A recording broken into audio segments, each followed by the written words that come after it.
Hello everyone आमी प्रियंका आमार এই চ্যানেলে তোমাদের সবাইকে স্বাগত। কেমন আছো সবাই? আশা করছি সবাই ভালো আছো আর আমিও ভালো আছি তোমাদের আশীর্বাদ আর ভালোবাসায়। আজকে আমি আমার আরেকটা রেসিপি নিয়ে এসেছি, সেটা হলো হাতে বানানো টক। তো দেখে নাও কি করে আমি এই হাতে বানানো টকটা বানিয়েছি। প্রথমে এখানে আমি একটা নারকেল কুড়িয়ে নিয়েছি আর এখানে চার বড় চামচের মতো সাদা তেল ব্যবহার করেছি আর 2 চামচের মতো পোস্ত এখানে আমি ব্যবহার করেছি আর স্বাদ মতো নুন আর 10-12টা লেবু পাতা ব্যবহার করেছি। আর একটা পুরো লেবু আমি এখানে দিয়েছি। এই লেবুটা তোমরা তোমাদের মতো দিতে পারো, যদি বেশি টক হয় বা কম টক হয় এটা তোমরা তোমাদের উপর বুঝে দেবে। তারপরে এখানে সাদা তেল আর পোস্তগুলো হালকা ফ্রাই করে নেব, একটু গন্ধ বের হলেই নামিয়ে নেব, কারণ পোস্ত আর সাদা তেল বেশি ভাজলে তেতো হয়ে যায়, তাই সামান্য ভেজে এখানে নামিয়ে নেব। আর এটা খেয়াল করে ভাজতে হবে, একদম একটু গন্ধ বের হলেই নামিয়ে নিতে হবে। আর তারপর এখানে নারকেল আর চিনি ভালো করে মিক্সড করে নিয়েছি। মিক্সড করে এখানে আমি গ্রাইন্ড করে নিয়েছি, নিয়ে একটা বাটিতে রেখে দিয়েছি। তারপরে এখানে আগে থেকে যে সাদা তিল আর পোস্ত ভেজে রেখেছিলাম, ওই সাদা তিল আর পোস্তগুলো আমি ভালো করে গ্রাইন্ড করে নেব অল্প জল দিয়ে।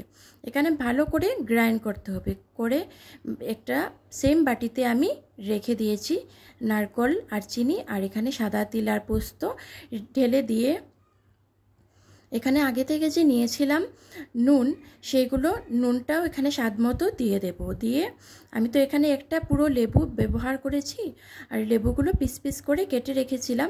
এই লেবুগুলো একটা একটা করে চেপে চেপে সব রসগুলো আমি এখানে বের করে দেব। বের করে লেবুর খোসাগুলো ফেলে দেব না, রেখে দেব।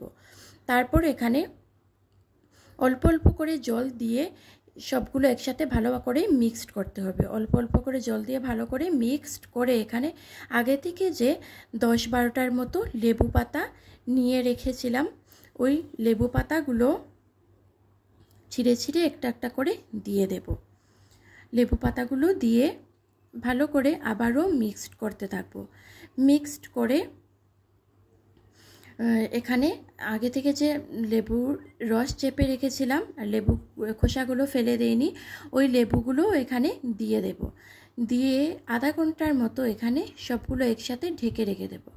আধা ঘন্টার মতো ঢেকে রাখার কারণ হলো যে লেবু পাতা দিয়েছি বা লেবু দিয়েছি, সবগুলোর গন্ধ ভালো করে এই টকের মধ্যে মিক্সড হয়ে যাবে আর খেতেও অনেক বেশি ভালো হবে।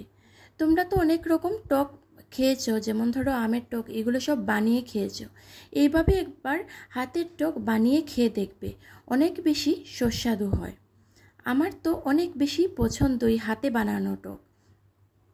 তোমাদের কার কীরকম পছন্দ আমাকে জানাবে, আর এই টকটা অবশ্যই বানিয়ে খেয়ে দেখবে যে কীরকম হয়, আর আমাকে জানিও তোমরা। একদম ঝামেলা ছাড়া 5 মিনিটে যে কোনো সময় এই টকটা তোমরা বানিয়ে খেয়ে নিতে পারো। বন্ধুরা, তোমাদের যদি আমার এই রেসিপিটা ভালো লেগে থাকে তাহলে লাইক, শেয়ার অ্যান্ড সাবস্ক্রাইব অবশ্যই করো, আর আমার পাশে থেকে আমাকে এগিয়ে যেতেও সাহায্য করো তোমরা। বন্ধুরা, তোমরা যারা আমার এই চ্যানেলে ভিজিট করেছো বা পরবর্তীতে ভিজিট করবে, তোমাদের সবাইকে অসংখ্য অসংখ্য ধন্যবাদ। আর তারপর আধা ঘন্টা পর ঢাকনা উঠিয়ে এখানে লেবু পাতাগুলো ফেলে দিলেও হবে বা খাওয়ার সময় ফেলে দিলেও হবে।